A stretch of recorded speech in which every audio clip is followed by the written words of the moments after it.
हमारे पिछले वीडियो में हमने आपको भगवान शिव के 4 अवतारों के बारे में बताया था। आइए जानते हैं बाकी के अवतारों के बारे में। क्या आपको पता है कि भगवान शंकर के कौन से अवतार की पूजा नहीं होती? जी हाँ, ये अवतार है अश्वत्थामा। कौरव पांडव के गुरु रहे द्रोणाचार्य के पुत्र अश्वत्थामा को ही भगवान का एक अवतार माना गया है। द्रोणाचार्य द्वारा शिव के कठोर तप के पश्चात उन्हें अश्वत्थामा के रूप में संतान की प्राप्ति हुई थी।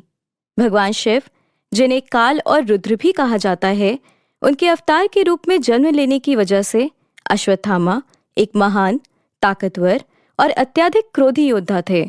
आगे चलकर अश्वत्थामा महाभारत के युद्ध के महत्वपूर्ण किरदार बने, जिन्होंने कौरवों की ओर से इस युद्ध में भाग लिया था। युद्ध के दौरान अर्जुन ब्रह्मास्त्र के प्रयोग को फेरना अच्छी तरीके से जानते थे, लेकिन अश्वत्थामा के लिए यह संभव नहीं था। उन्होंने यह ब्रह्मास्त्र अभिमन्यु की गर्भवती पत्नी उत्तरा की ओर चला दिया। ब्रह्मास्त्र की वजह से उत्तरा के पुत्र की मृत्यु हो गई। इस अपराध के श्राप में भगवान कृष्ण ने अश्वत्थामा को श्राप दिया कि सृष्टि के अंत तक इस धरती पर वो अकेले भटकते रहेंगे। ऐसा माना जाता है कि आज भी अश्वत्थामा पृथ्वी पर भटक रहे हैं। शरभ अवतार लेकर महादेव ने किया था नरसिंह का क्रोध शांत। शरभ अवतार महादेव का छठा अवतार माना जाता है। शरभ अवतार में भगवान महादेव के स्वरूप में एक और जहां आधा स्वरूप मृग का है, वहीं बाकी का स्वरूप शरभ पक्षी का है, जिसको पुराणों में वर्णित 8 पैरों वाला जंतु माना गया है, जो कि शेर की तरह शक्तिशाली है। इस अवतार को लेकर कथा बताई जाती है कि जब हिरण्यकश्यप का वध करने के लिए भगवान विष्णु ने नरसिंह अवतार लिया था, तब उनका वध करने के बाद भी जब भगवान विष्णु के नरसिंह अवतार को क्रोध शांत नहीं हुआ था, तो अन्य देवतागण भोलेनाथ के पास पहुंचे थे। तब भोलेनाथ ने शरभ अवतार लिया था और इस अवतार के रूप में भगवान नरसिंह के पास पहुंचे थे और उनकी स्तुति की थी। इसके बावजूद भी नरसिंह की क्रोधाग्नि शांत नहीं हुई थी, जिसके बाद शरभ अवतार धारण किए भगवान शिव ने नरसिंह को अपनी पूंछ से लपेट लिया और उनको अपने साथ आकाश ले गए थे। तब जाकर कहीं भगवान नरसिंह का क्रोध शांत हुआ था। गृहपति अवतार में भगवान शंकर ने लिया था जन्म। गृहपति अवतार भगवान शंकर का 7वां अवतार माना जाता है।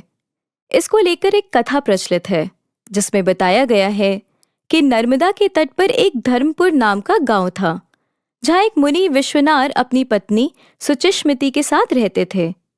एक दिन ऋषि की पत्नी ने उनसे शिव की तरह पुत्र को प्राप्त करने की इच्छा जताई, जिसके बाद पत्नी की इच्छा पूरी करने के लिए मुनि विश्वनाथ काशी आ पहुंचे, जहां उन्होंने घोर तपस्या की और भोलेनाथ के वीरेश लिंग की पूजा अर्चना की। एक दिन पूजा अर्चना करने के दौरान ही मुनि को वीरेश लिंग के बीच में एक बालक दिखाई पड़ा, जिसको देख मुनि विश्वनार ने उस बाल रूपधारी शिव की पूजा अर्चना की। ऋषि विश्वनार की पूजा से भोलेनाथ इतने प्रसन्न हो गए कि उन्होंने ऋषि को सुचिस्मिति के गर्भ से अवतार लेने का वरदान दिया और वह कुछ समय बाद सुचिस्मिति की कोख से महादेव पुत्र रूप में प्रकट हुए। बताया जाता है कि ऋषि विश्वनार और उनकी पत्नी सुचिस्मिति के पुत्र का नाम खुद ब्रह्मा जी ने रखा था। ब्रह्मा जी ने उनके बालक को गृहपति नाम दिया था। ऋषि दुर्वासा के रूप में महादेव का अवतार माना जाता है प्रमुख। महादेव को वैसे तो हर अवतार ही पूजनीय है, पर इनमें से ऋषि दुर्वासा का अवतार प्रमुख माना गया है। धर्मग्रंथ बताते हैं कि महर्षि अत्रि ने अपनी पत्नी अनुसुईया के साथ ब्रह्मा जी की आज्ञा पाकर त्रिकूट पर्वत पर पुत्र की इच्छा स्वरूप कड़ी तपस्या की थी। ऋषि अत्रि और उनकी पत्नी अनुसुईया के तप से त्रिदेव यानी ब्रह्मा, विष्णु और महेश उनके आश्रम पहुंचे। आश्रम पहुंचकर त्रिदेव ने उनसे कहा कि हमारे अंश से आपके यहाँ 3 पुत्रों का जन्म होगा, जो माता पिता का यश बढ़ाने वाले होंगे और त्रिलोक में विख्यात होंगे। कुछ समय बाद ब्रह्मा जी के अंश से चंद्रमा उत्पन्न हुए।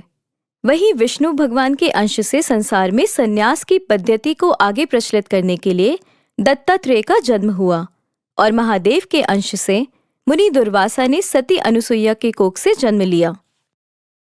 हम आशा करते हैं कि आपको आज का वीडियो पसंद आया होगा।